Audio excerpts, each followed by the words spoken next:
For a very brief 2 months, I worked as a delivery driver for the app DoorDash. It was to make some quick money on the side on the weekends. I live in a suburb of Nevada, so deliveries are usually quick and close. Someone made a big order to a local burger joint, and I accepted the delivery. When the food was finished, I loaded it into my car and checked the destination on the app. It was a house across town in a cul-de-sac. I tended to drive quickly over the speed limit to get more deliveries out, aka get more money. When you drive like me though, you're bound to get into some trouble once in a while. And this time, as I was driving up the block towards the cul-de-sac, I saw the sickening glow of the blue and red lights in my rearview mirror. I pulled to the side and got written a ticket for more money than I'd possibly even make that night. It was a horrible feeling that I'd spent my night doing deliveries only to end up losing money.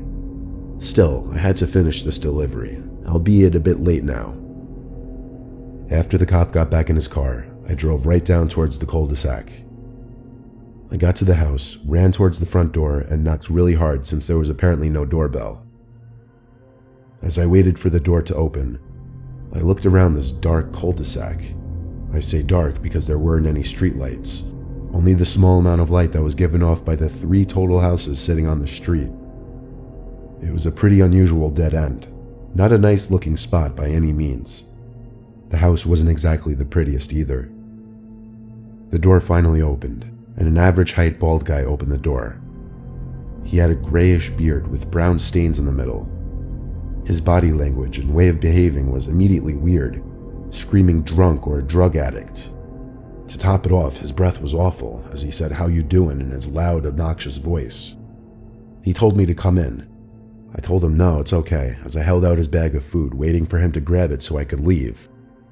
He said, no, come in, I got something for you. I told him, really, it's okay, I need to be on my way. He said something along the lines of not being able to tip me through the app, so he'd have to give me some cash money. Against my better judgment, I entered the house with his food still in my hand. I heard a car pulling up into the cul-de-sac as I stepped inside. As soon as I cleared the door, the man slammed it shut and told me to follow him to the kitchen and to put the food on the table.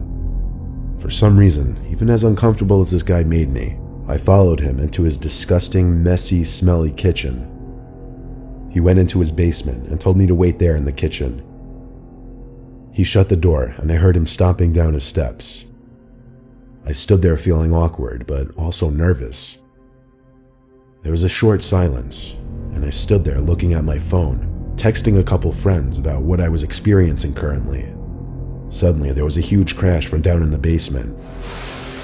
It sounded like a big shelf holding a bunch of smaller items toppling over, followed by what was a scream for help. It seemed as though the man was hurt by whatever had fallen down. I ran to the basement door and opened it, and to my surprise, looked down to see nothing but darkness. Not a single light was on. I called down into the basement, "You okay?" I heard the man moaning in apparent pain in the darkness below. I asked where the light switch was. Instead, he just kept saying, "Help." I used the flashlight on my Samsung to start walking down the noisy, creaky stairs. As I got maybe halfway down, the man's moaning sound stopped and it was completely silent. I stopped as I realized how silent it had grown and asked if he was still okay. There was no response. Suddenly, I got a really bad feeling in my gut. Something wasn't right.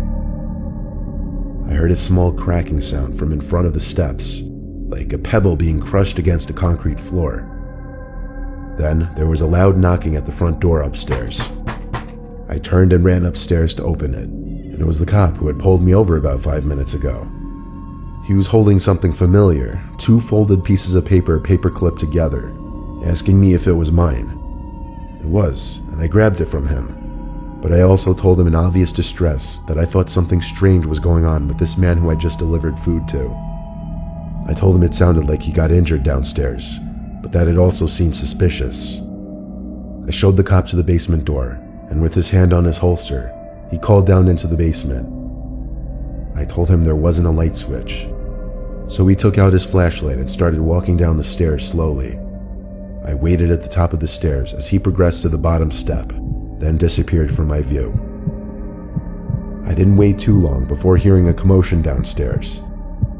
The cops seemed to be yelling in response to being attacked. The commotion ended with a gunshot. Then there were cries of pain, genuine cries this time. The cop called up to me to come help him get the guy upstairs.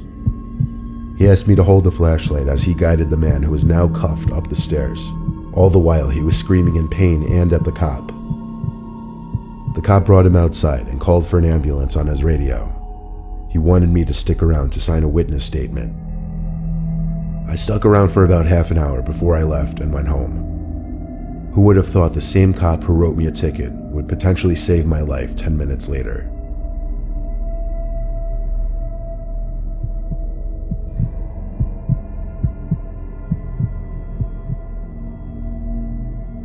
I occasionally do some deliveries for Postmates, usually late at night after work during the week or on weekends.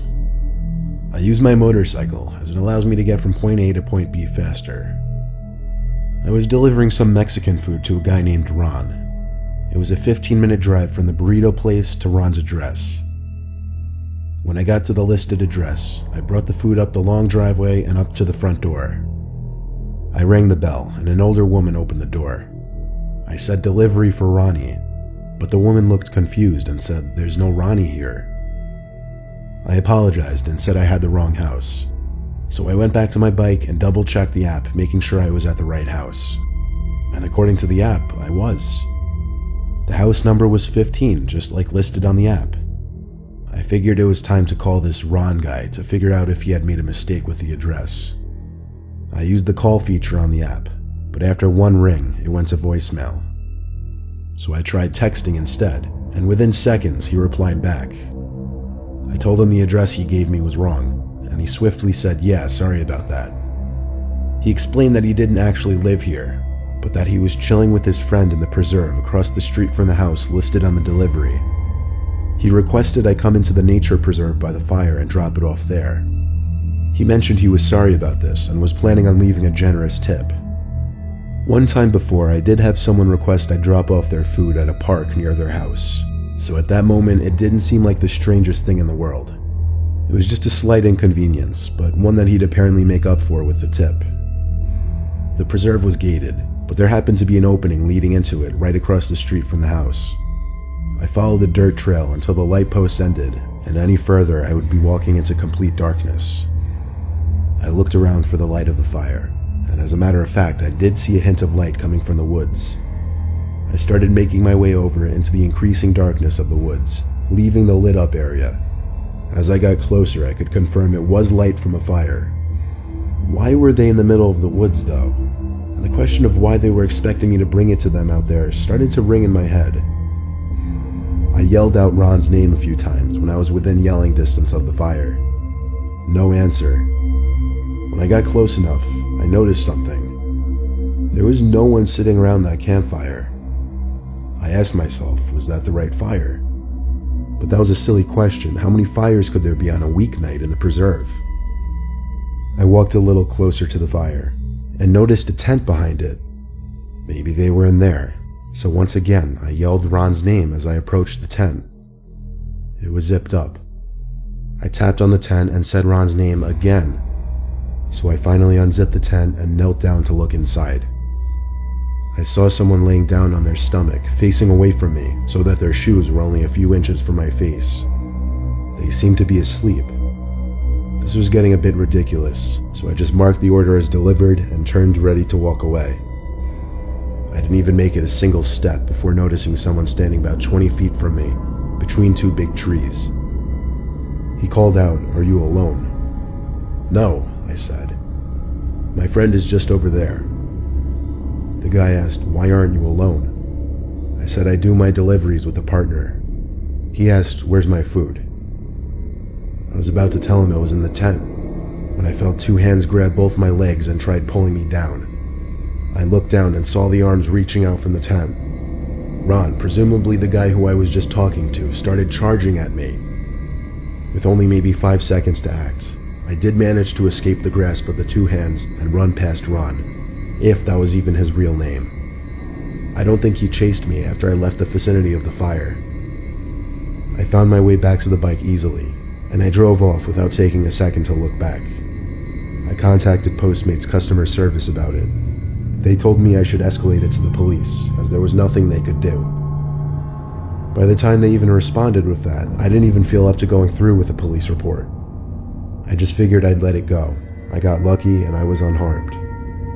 Still, it taught me one thing. If your instinct tells you to turn and walk away, do it.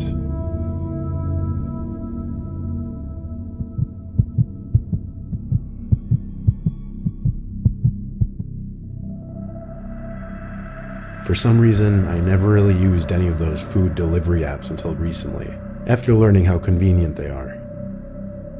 One night after a late work shift, I didn't have time to make dinner, so I ordered some Chinese food off Postmates. It was originally estimated to be delivered in half an hour, but I waited a lot longer than that. Around the 45-minute mark is when I started getting impatient.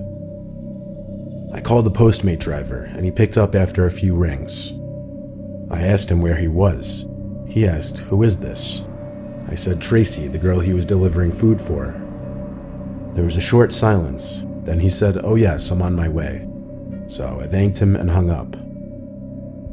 I sat in my living room with the TV on and basically just played around on my phone, dying for the Postmates driver to just show up already. Just then my phone started vibrating, and knowing that it was likely the Postmates driver calling me, I felt very relieved that the food was probably here at last. I picked up and waited for him to say something. I had to say hello like 4 times before he finally started speaking. He said he's outside. I didn't really know how to respond to that, so I said okay and then described my house to him. Then he said something weird. He asked me to come outside to get the food. I opened my front door to check if he was there. He wasn't. I asked him where he was as I stepped out onto the front deck. There was another pause. I looked around my whole front yard and didn't see anyone. I told him I didn't see him. He said, "I see you." Again, I didn't know how to respond, but the way he said it was just so creepy. The last thing he said before I hung up the phone was, "You look really pretty." At that point, I went inside and slammed my door shut and locked it. I opened the Postmates app, and it said my food was delivered. I didn't know what was going on here, but I was growing increasingly uncomfortable. I shut off all the lights in my house and started looking out each window. I started with the living room windows. Didn't see anyone. Then I checked the dining room windows. Nothing. Next, the kitchen. Still no one. So I went down to our den, which was by the back door. I hadn't raised the curtain that morning because of work, so I pulled the string to raise it up. Only a little bit. Just enough to peek under to check the backyard. This whole time I was looking out windows, I don't think I actually expected to see someone. But when I looked under the curtain to the den window, I saw a man sitting in my back patio. He wasn't on his phone, he wasn't doing anything. He was just sitting there as if he were waiting for me. I lowered the curtain back down, and then my phone rang. It was the guy again. I picked up, and he immediately said, "I just saw you at the window." All I said to him was, "I'm calling the cops," and I hung up. I went back to the living room and called the cops. The man on the phone said an officer would be over shortly. After I hung up, my phone kept ringing. It was the man. I kept rejecting his calls, but he wouldn't stop. Sitting there waiting for the cops was one of the most tense moments of my life. Eventually there was a knock at the door, followed by a man shouting "Police." I jumped off the couch and ran to open the door. I was confused to see not a man in a police uniform, but some man in some dirty street clothes who gave a disturbing smile as soon as we made eye contact. He opened the storm door and tried to get in, but I pushed the front door hard enough to get it shut and lock it. He didn't bang on the door, he didn't scream anything. I think he simply ran off after that. A few minutes later, the actual police showed up, and they searched the property with me. We found the man's phone left on the table in the backyard. The background to the phone was a white guy with a blonde girl, presumably his girlfriend. I note this because the man who was on my stoop was not white, he was Hispanic. I did a little detective work with the cops and came to the conclusion that this man was not originally my Postmates driver, that he had stolen the driver's phone somehow mid-delivery. The police confiscated the phone and left after taking a report. As far as I know, that man never returned to my house, but this was easily the scariest experience of my life.